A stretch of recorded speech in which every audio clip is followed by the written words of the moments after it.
अभी ये आपको देख रहे हैं, ये प्रदर्शनकारी हैं ग्राम सभा गंभीरवन के, और ये प्रदर्शनकारी अपनी भूमि जो उनका आवंटन पट्टी के रूप में हुआ था, बाद में सरकार ने नहीं माना, इसके लिए प्रदर्शनरत हैं। और ये सरकार से और उप जिलाधिकारी से लगातार मांग कर रहे हैं कि हमारी ज़मीन को हमको वापस किया जाए, और ये प्रदर्शन है। नेताजी, ये कब से ऐसा सवाल पैदा हुआ कि पट्टा धारकों को उनके पट्टे से खारिज किया गया? पहले हमारा गांव चकबंदी में था, 50 वर्षों तक जो है कि चकबंदी में चलता रहा।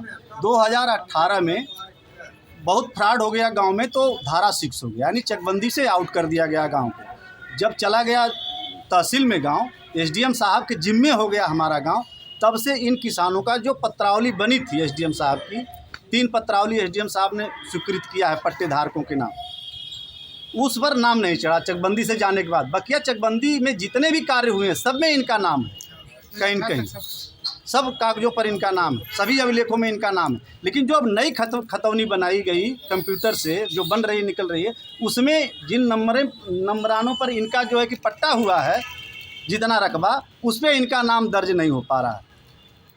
तो ये इस खामियों के लिए आप लगातार बात किया आपने उप जिलाधिकारी महोदय से? एसडीएम साहब से दर्जनों बार वार्ता हुई, प्रधान जी की हुई, गांव के लोगों ने बात किया, सामूहिक रूप से बात हुई, लेकिन एसडीएम साहब यही कह के टाल देते हैं कि हमारे ऊपर से दबाव है। आज भी हमने कहा कि श्रीमान जी, जब आप अपने आदेश का इम्प्लीमेंट नहीं करा पाएंगे तो ऐसे आदेश की करने की आपको क्या ज़रूरत है? आपके पूर्व का भले ही कोई एसडीएम किए हों, लेकिन वो आपके ही समकक्ष रहे हैं ना एसडीएम, वो किए हैं, तो उसको आप इम्प्लीमेंट कराइए। अब अगर इस दिशा में अगर सरकार ऐसा कोई कदम नहीं उठाती तो इसके बाद आप क्या करेंगे? भाई, अगर इस दिशा में सरकार तो अभी तो एसडीएम साहब के हम लोग दिए जी, डीएम साहब भी इससे अवगत हैं। अगर इस दिशा में एसडीएम साहब, क्योंकि करना है एसडीएम साहब को, ऑन पेपर जो है रिटन में एसडीएम साहब को आदेश करना है।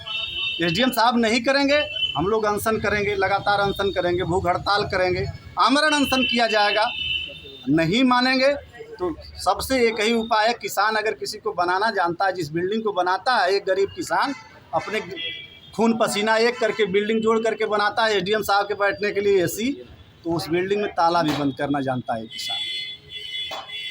देखिए, ये किसान आंदोलनरत हैं, अपना हक मांग रहे हैं, और अपने हक की लड़ाई के लिए ये ज़िले पर मौजूद है। इनके साथ नेताजी हैं, और लगातार ये अपने प्रदर्शन से ये मांग कर रहे हैं कि जिस जिलाधिकारी ने जिस फैसले को बदला था, उस फैसले को फिर से बदल कर इनके हित में किया जाए।